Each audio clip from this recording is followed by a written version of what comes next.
नमस्ते मित्रांनो, माझ्या nice story या चॅनलवर तुमचं मनापासून स्वागत आहे. किती वेळ लावते, झालंच नाही का तुय सामान बांधून? तिथं काय जन्मभर नाही राहायचं आपल्याले. सुभाष सामानाची गाठोडी बैलगाडी टाकत कावेरीला बोलत होता.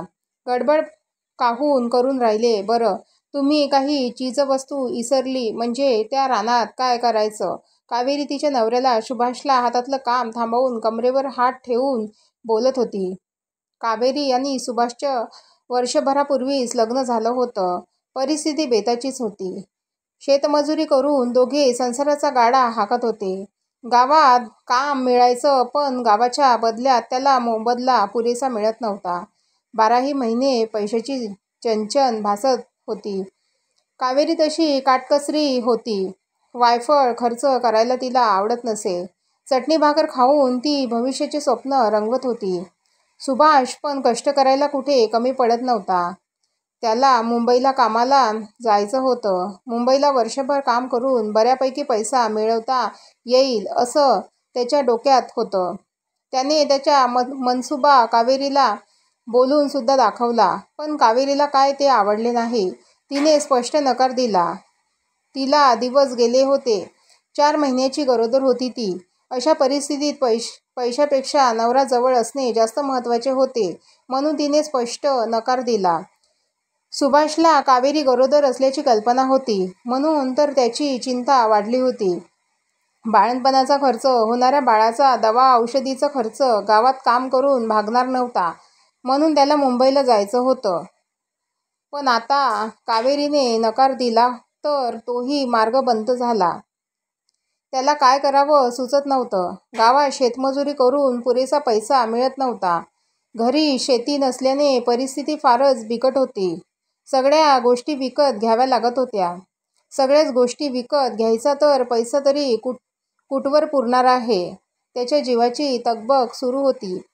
कावेरीवर त्याचा खूप जीव होता. काही जरी झालं तरी कावेरीच बाळंतपण त्याला दवाखान्यातच करायचं होतं आणि दवाखान्याच्या खर्चाच्या तरतुदीसाठी त्याला पैसे जमवायचे होते. एक दिवस तो संध्याकाळी पैशाच्या तरतुदीचा विचार करत ग्रामपंचायतीच्या ओट्यावर बसला होता. बराच वेळ झाला होता. तो एकाच जागेवर बसून होता. कोणताच मार्ग सापडत नव्हता. तो बसल्या जागी बटव्यातील तंबाखू हातावर घेऊन तिला चुना लावत मळत बसला होता. तेवढ्यात तिथे गजानन आला. गजानन हा सुभाषचा मित्र होता. दोघे पण सोबतच कामाला जात होते. सुभाषने गजाननला त्याची अडचण बोलून दाखवली. त्याने एक पर्याय सांगितला. शेजारच्या गावात एक इसमाची 20 एकर शेती आहे. तो माणूस सरकारी नोकरदार आहे. तो नोकरीसाठी पुण्याला असतो. तो त्याचे शेत लोकांना अर्ध्या हिस्स्याने करायला देतो. शेतीचा खर्च तो साहेबच करणार. फक्त आपल्याला सगळी मेहनत करायची. पेरणी, खुरपणी, फवारणी, काढणी सगळं काम आपण करायचं आणि जे ते उत्पन्न होईल त्याच्यातला निम्मा हिस्सा आपल्याला मिळणार. त्या साहेबाचं शेतात 3 खोल्यांचे घर आहे, पण त्याचं शेत कोणीच करत नाही. गेल्या 3-4 वर्षापासून त्याचं शेत पडीकच आहे. तिथे एक जोडपं कामाला होतं म्हणे, पण त्याचा अकस्मात मृत्यू झाला. त्या गावातले लोक सांगतात तिथे भूत आहे. ती जागा, ते शेत झपाटलेलं आहे. गावातील लोक दिवसासुद्धा त्या शेतातून जात नाही.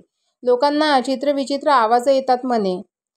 अमावास्येला तर तिथे भयंकर भीतीदायक आवाज येतात. बऱ्याच लोकांना तिथे भूताची बाधा झाली असे म्हणतात. कितीतरी लोकांना अमावास्येच्या रात्री त्या शेतातल्या घरावर एक आकृती बसलेली दिसते. गजाननने मार्ग तर सुचवला, पण समस्या काय आहे ते पण सांगितलं. ते शेत झपाटलेलं आहे. तेथे भूत आहे. लोकांना चित्रविचित्र आवाज येतात. बऱ्याच लोकांना ते भूत दिसलं सुद्धा असं त्याने सगळं वर्णन करून सांगितलं. सुभाषचा तसा भूतखेतांवर विश्वास नव्हताच. त्याने ही गोष्ट कावेरीच्या कानावर घालायची ठरवली.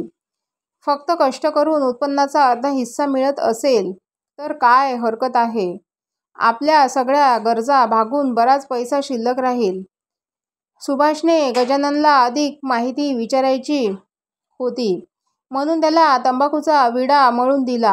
गजानन सांगत होता, काही लोक असं पण बोलतात, त्या साहेबाची शेती त्याच्या चुलत भावाला पाहिजे म्हणून तो असं लोकांना भूतांची भीती दाखवतो. म्हणजे त्या शेतात कुणी काम करायला आलं नाही तर कमी पैशात त्याला ती शेती विकत घेता येणार होती. आता खरं काय आणि खोटं काय देवालाच माहिती. सुभाषने सगळी माहिती पुरवली. सुभाषला ती चुलत भावाची भूताची भीती लोकांची दाखवायची ही माहिती खरी वाटली आणि त्याने ते शेत करायचा निर्णय घेतला. कावेरी तर गरोदर नाहीच म्हणत होती.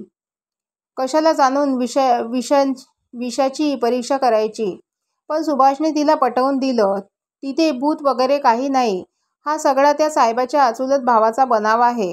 त्याला ते शेत कमी पैशात गिळायचं म्हणून ते तेथे भुताटकी असल्याचा बनाव करून लोकांना सांगत आहे. हा सगळा त्याचा डाव आहे. नाही हो करत शेवटी कावेरी तयार झाली आणि दोघे पण आता त्या शेतात राहायला जाणार होते. सगळ्या चीजवस्तू सामानाची बांधबून करून सगळं सामान बैलगाडीत भरणं सुरू होतं. कावेरी त्या कोंबड्या डाल्यात बंद करून ते डालं गाडी ठेव तवर म्या हे गव्हाचं पोतं बांधून घेतो. सुभाष कावेरीला बघत बोलत होता. अरे सुभाष झाली का नाही तयारी निघायची? आवरा पटापट. उन्हाच्या आधी तिथे पोहोचलो पाहिजे.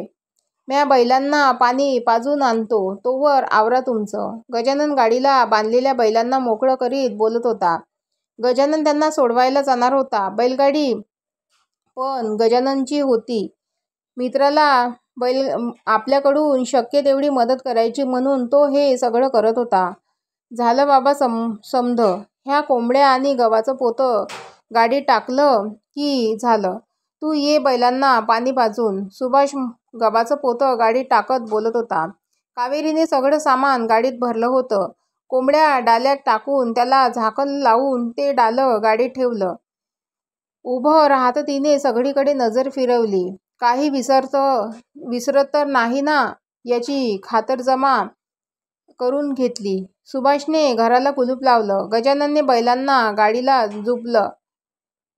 कावेरी बैलगाडीत बसली होती. गजानन गाडी हाकीत होता आणि सुभाष बैलगाडीच्या मागे मागे चालत होता.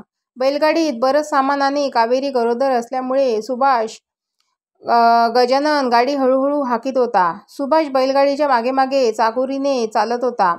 रस्त्याच्या दुतर्फा झाड असल्यामुळे उन्हाचा तडाखा जाणवत होता. कावेरीला आता नवीन जागेवर नव्याने संसार थाटायचा होता. नवीन जागेवर राहायला जायचं म्हणून कावेरीच्या मनाला हुरहुर लागली होती. शेतातच राहायचं होतं. आजूबाजूला दूर दूर पर्यंत लोकवस्ती नव्हती. गावं कुसबापासून शेत बरंच दूर होतं. काही अडचणी आली तर दोघांशिवाय तिसरा कुणी मदतीला नव्हता. काही लोक म्हणतात ती जागा झपाटलेली आहे. भूतांचा वावर असतो म्हणे तिथे. कावेरी मनातून धास्तावली होती. मजलं तर मजलं करत ते एकदाचे पोहोचले. सूर्य मावळतीला गेला होता. कावेरीने सगळीकडे एक नजर फिरवली. सगळीकडे भयान आणि भकास दिसत होते. शेतातला घर तर खूपच भयानक दिसत होतं. सगळ्या घराला जाळ्या लागल्या होत्या. कितीतरी वर्षापासून ते घर बंद होतं.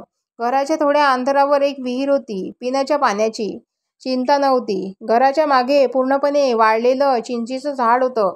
चिंचाला पण एक पान नव्हतं. वाळलेल्या झाडाच्या फांद्या भयंकर राक्षसाप्रमाणे भासत होत्या. त्या झाडाला बघून तर का घरीच या मनाला धडकीच भरली. सुभाष गाडीतली सामानं खाली उतरत होता. गजानन पण त्याला मदत करत होता. कावेरी थोडेफार सामान डोक्यावर घेऊन त्या घराजवळ गेली. डोक्यावरचं सामान तिने खाली उतरवलं. भीतीनं कावेरीने घराचा दरवाजा उघडला. जसा दरवाजा उघडला तसं काहीतरी मानवी आकृती सारखं तिच्या शरीरातून आरपार गेलं. उग्र दर्प नाकात गेला होता. कावेरी झपाट्याने घराच्या बाहेर पडली. कावेरीचं सगळं अंग थरथरत होतं. उभ्या अंगाला घाम फुटला होता.